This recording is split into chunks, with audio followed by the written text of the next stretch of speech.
ജീവിതത്തിലെ ഏത് കൈപ്പേറിയ അനുഭവത്തെയും മധുരമാക്കി മാറ്റുവാൻ പൗലോസിൻ്റെ ഭാഷയിൽ പറഞ്ഞ മഹത്വത്തിൻ്റെ പ്രത്യാശയായ ക്രിസ്തു നിങ്ങളിലിരിക്കുന്നുണ്ട്.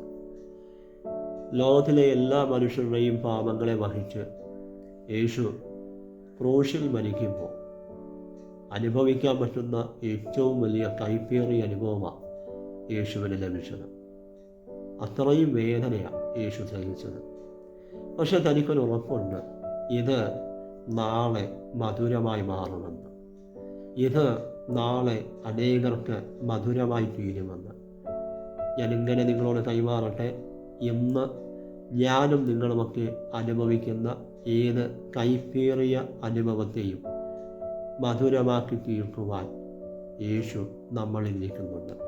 നിശ്ചയമായും അവൻ ഇന്നത്തെ കയ്പിനെ മധുരമാക്കി മാറ്റും. ആമേൻ.